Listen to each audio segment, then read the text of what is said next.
What's going on, everyone? Welcome back to Trend or Trap, presented by TrendsCenter. I'm Dan Karpuc, and today we're doing a solo edition of the show. Normally, I bring on a guest to debate the trends with me, but today it's just me breaking down 3 betting systems directly from the TrendsCenter app and deciding whether they're trends to tail or traps to fade. For those who are new to the show, here's how it works. I pull long-term profitable betting systems right from the TrendsCenter database. We're talking decades of data, real ROI, thousands of games, and then I look at whether the current matchup actually supports the trend.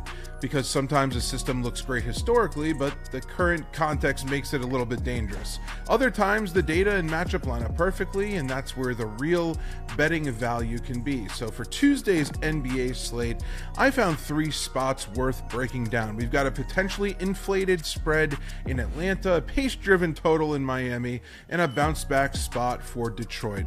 Let's get right into the first one. It is debate number 1, the Mavericks at the Hawks. The first system from TrendsCenter says this: Western Conference road teams on 4+ game road trip with a losing record have gone 69, 35, and 2 against the spread.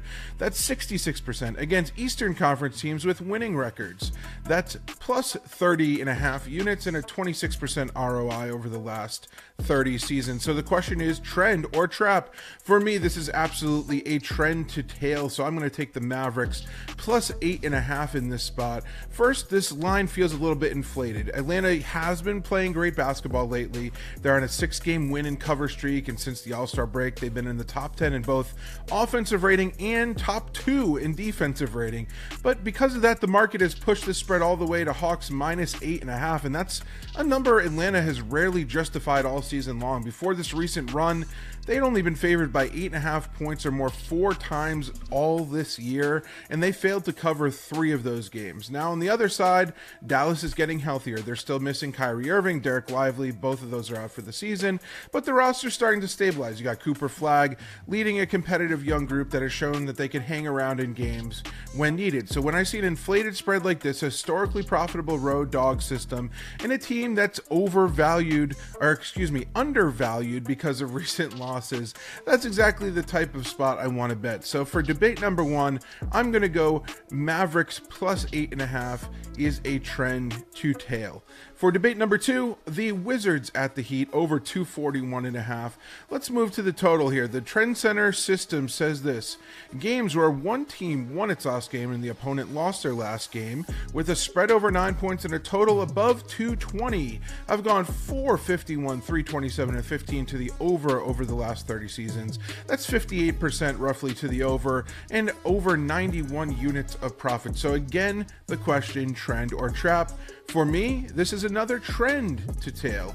Now, at first glance, you might see the injury report in this game and think that could slow some things down. Miami's missing a lot of guys: Norman Powell, Andrew Wiggins, Terry Rozier, of course, Nikola Jovic, with a few others questionable. But stylistically is where I'm looking here. This matchup screams pace. Miami, actually plays at the fastest pace in the NBA this season. Washington ranks 6th. That means a ton of possessions, which is exactly what you want when betting an over. Since the All-Star break, Miami's offense has been elite, ranking 2nd in the league in offensive rating at 121. Meanwhile, Washington's defense has been abysmal all season long, 28th in defensive rating since the All-Star break, one of the worst in the league all year long. And now that they have Trae Young, their offense is actually looking pretty good. I watched all of their game last time out, and when Trae Young is on the floor, he's finding the open man.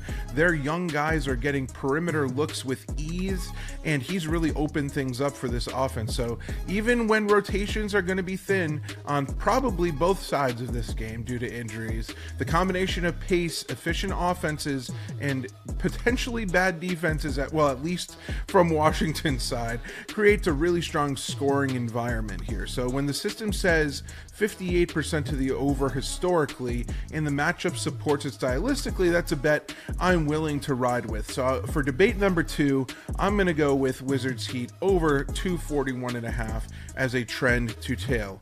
Finally, for debate number 3, Pistons minus 14.5 at the Nets.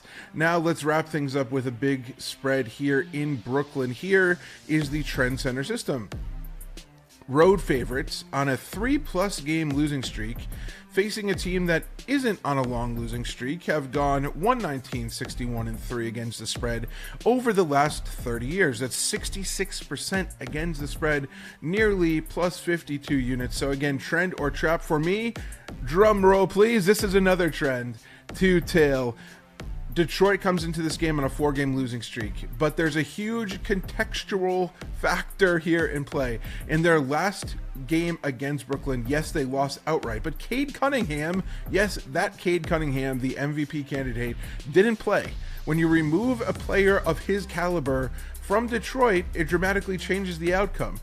He runs the entire offense. He is the go-to scorer. He kind of does everything on that end of the court for this team. Now they get a rematch. This time Cunningham is going to be back in the lineup. Motivationally, this is a perfect bounce back spot against a Brooklyn team that is kind of just trotting random guys out there right now with no real incentive to keep winning or keep games close, honestly, from this point forward. Brooklyn's exactly the type of team I'm comfortable fading right now. They, like I said, very little incentive to win, and they've been brutal in certain spots, not even keeping games close. For example, the Nets are 2-9 against the spread as double-digit underdogs in their last 11 such games, and they're 2-9 against the spread on the second half of back-to-backs this season. They just played last night, so that's in play as well here. Detroit has been actually pretty solid, laying big numbers, 5-3 against the spread in their last 8 games as double-digit favorites. So when you combine a bounce-back motivational spot, a revenge angle from the last matchup, in a 66% against the spread historical system, yes, please, this one checks a lot of boxes. So debate number 3, Pistons minus 14.5 is a trend to tail once again. No surprise there. I'm going to go with 3 trends, and of course I can't go against my beloved TrendsCenter. Of course, I couldn't call any of these a trap. Come on. So there you have it. 3 systems from the TrendsCenter app that I'm backing tonight. My trend or trap verdicts: Mavericks plus 8.5 as a trend to tail, Wizards Heat over 241.5 as a trend to tail, and finally the Pistons minus 14.5 as a trend to tail as well. If you want access to systems just like these, thousands of profitable betting trends across the NBA, NFL, MLB, and more, you can download the TrendsCenter app right now and claim a free 3-day trial. And if you enjoyed this solo episode of Trend or Trap, be sure to subscribe wherever you get your podcast and follow us at TrendsCenter app for more data-driven betting insights every week. I'm Dan Karpuc. Thanks for watching, and I'll see you in the next episode.